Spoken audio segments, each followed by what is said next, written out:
그러므로 여인이 해산하기까지 그들을 붙여두시겠고 그 후에는 그의 형제 가운데에 남은 자가 이스라엘 자손에게로 돌아오리니.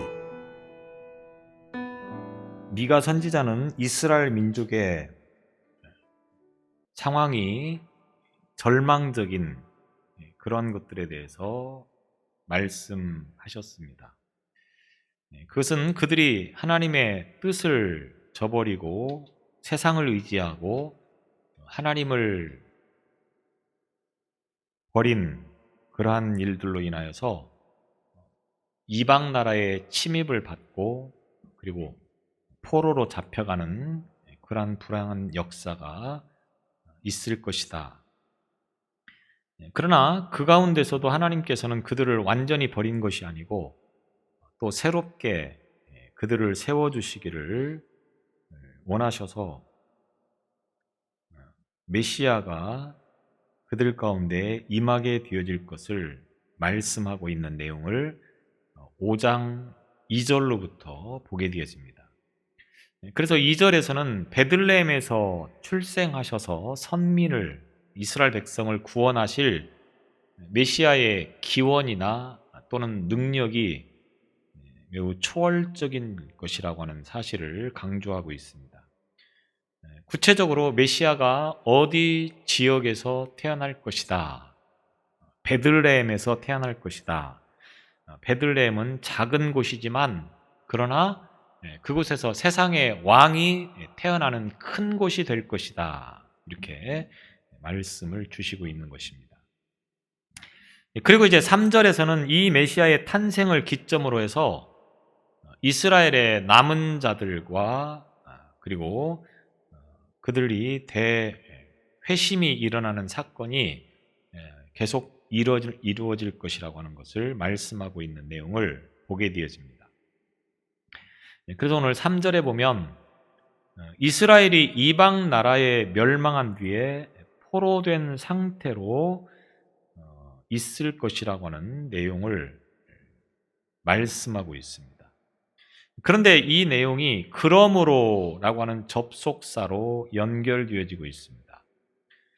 이것은 하나님께서 이스라엘을 멸망시키신 것은 단지 그들이 죄악을 행한 것에 대한 보응의 의미만이 아니고 그들을 온전한 하나님의 나라로 세우기 위한 목적을 이루기 위한 과정이라고 하는 것을 암시하는 그런 말씀이 되어지는 것입니다. 그러니까 어떤 고난이 주어졌을 때 그 고난이 스스로가 하나님 앞에 범죄하고 잘못하여서 고난이 주어지는 경우도 있겠고 그렇다고 하더라도 그 고난을 통하여서 하나님의 뜻과 능력을 바르게 깨닫고 그리고 이제 하나님의 나라를 세우는 일에 귀하게 쓰임받는 그 사람으로 세워가기 위해서 일종의 훈련과 또 연단의 그 시기를 동시에 주심을 인하여서 하나님의 일꾼으로 삼으시겠다 하는 의도를 담고 있는 말씀이 되어지는 것입니다. 온전한 하나님의 나라의 건립을 위해서 죄악으로 얼룩져 있는 하나님의 나라에 전적으로 반하는 그런 세상 나라에는 멸망이 있을 수밖에 없습니다. 따라서 여인이 해산하는 일, 여인이 해산하기까지 그들을 붙여 두시겠고, 그러니까 메시아의 탄생 이전에 이스라엘 민족은 멸망의 상태로 머물 수밖에 없을 것이다 라고 하는 것을 말씀합니다.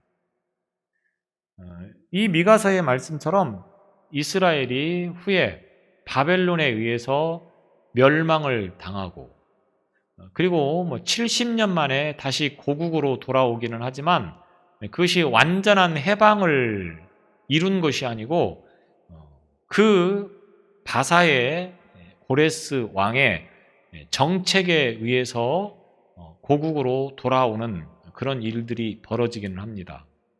그런데 그 이후로도 이스라엘의 역사는 단 한 번도 해방된 역사, 해방된 나라에 어떤 그런 기틀을 세운 것이 한 번도 없습니다. 그래서 구약 성경에서도 우리가 말씀을 드리지만 바벨론이 페르시아, 바사에 의해서 멸망을 당하죠. 그리고 그 바사는 어디에 의해서? 헬라에 의해서, 그리스에 의해서. 그리고 그 헬라는 또 어디에? 로마에. 자, 이 과정을 쭉 보면 이스라엘은 늘 이 바사나 페르시아나 헬라나 로마에 의해서 지배를 당하고 있었다라고 하는 것입니다. 그리고 로마 황제에 의해서 결국은 시대에 예수께서 탄생하시는 것을 보게 되어집니다. 바로 그것을 말씀하고 있는 내용이라고 보겠습니다. 여인이 해산하기까지라고 표현을 한 것은 무엇입니까?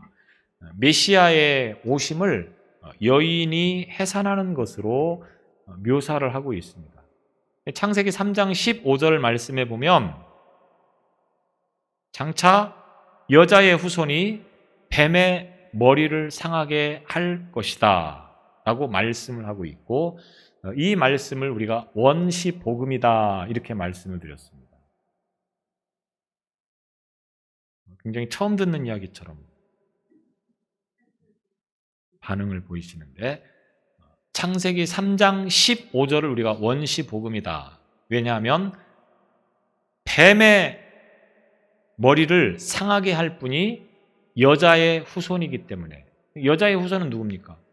예수님을 말하는 거죠. 바로 이 말씀과 매우 유사한 표현이라고 볼 수가 있겠습니다. 또 이사야 7장 14절에 보면 처녀가 잉태하여 아들을 낳을 것이요 라고 말씀하고 있습니다. 이사야는 미가 선지자와 같은 시대에 활동을 했던 선지자라고 말씀을 드렸습니다. 이 이사야 선지자가 바로 처녀가 잉태하여 아들을 낳을 것이다 라고 말씀합니다. 이 말씀은 또 누구를 상징하는 것입니까? 예수 그리스도를 상징하는 것입니다. 이와 같이 미가 선지자는 예수 그리스도의 탄생을 어떻게 표현하느냐? 여인이 해산하기까지라고 표현을 하고 있습니다. 메시아가 성육신하여서 이 땅에 오실 것이라고 하는 사실을 염두에 두고 있는 이 예언, 후에 예수께서 성령으로 말미암아 동정녀 마리아에게 잉태되신 것으로 이제 이 말씀이 이루어지는 것을 봅니다. 남자와 관계를 갖지 않은 상태에서 태어나는 사람이라고 하는 거죠. 결국 여자의 후손이라고 하는 것은 남자의 씨 없이 태어나는 사람을 표현하는 것이다 해서 이와 같이 표현을 하고 있는 것을 봅니다. 여인이라고 하는 말은 마치 여인이 아이를 낳는 중에 산고를 겪는 듯한 그런 다급한 뉘앙스를 풍기는 단어가 되겠습니다. 그래서 이 같은 단어를 사용하여서 그리스도의 탄생으로 말미암은 구속 사건의 구체적인 출발점이 가까이 이르렀음을 강조하기 위해서 이와 같이 표현을 하고 있는 것입니다. 물론 미가 선지자가 이와 같이 예언을 한 이후에 예수께서는 700년 후에 태어나는 그런 역사를 가지게 되어지는데, 결국 700년이라고 하는 시간이 우리가 볼 때는 굉장히 긴 시간입니다. 근데 성경에 보면 하나님 앞에서는 1000년이 하루 같고 하루가 1000년 같다라고 표현을 한 것을 보면 하나님 앞에서 그 시간은 결코 중요하지 않다라고 하는 겁니다. 우리가 볼 때는 굉장히 긴 것 같지만 사실은 700년의 시간이 금방 지나가 버리는 거죠. 바로 영원하신 하나님의 시각으로 보면 이 메시아가 금방 오실 것이다라고 하는 것을 미가 선지자가 이렇게 예언을 하고 있는 것입니다. 그리고 그 후에 그 형제 가운데 남은 자가 이스라엘 자손에게로 돌아오리니 이렇게 말씀하고 있습니다. 그 후는 이스라엘이 이방 나라에 멸망당하고 포로 상태로 있다가 그들을 구원하실 메시아가 세상에 태어나신 후를 의미하는 것이라고 볼 수가 있겠습니다. 이런 메시아의 도래를 기점으로 그 형제 가운데 남은 자가 이스라엘 자손에게 돌아올 것이다.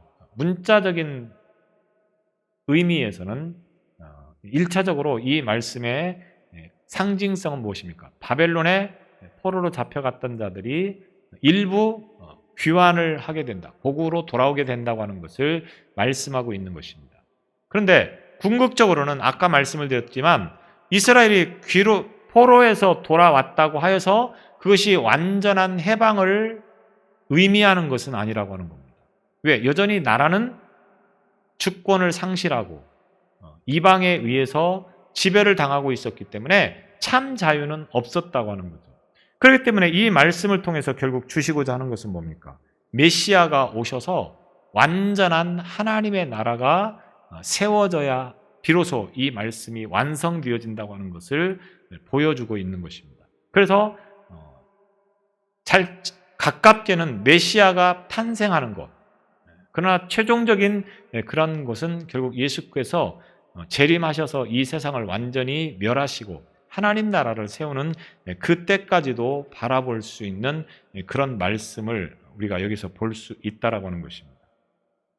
에스라 1장 1절 2절에 보면 바사왕 고레스가 하나님의 명령을 받들어서 유다 예루살렘의 성전을 건축하도록 조서를 내리고 이스라엘 백성들로 하여금 이를 감당할 수 있도록 포로 중에서 돌아가고 싶은 사람은 돌아갈 수 있도록 하고 그들에게 물질적으로 경제적으로까지 도움을 주는 초유의 일들이 일어나고 있는 겁니다. 언젠가도 말씀드렸지만 지배하고 있는 그 나라를 다시금 자유롭게 그들이 지낼 수 있도록 허락하는 일은 역사에 없었습니다. 누군가에 의해서 나라를 빼앗겨서 어쩔 수 없이 해방이 되어지는 경우들은 있었다고 하는 거죠.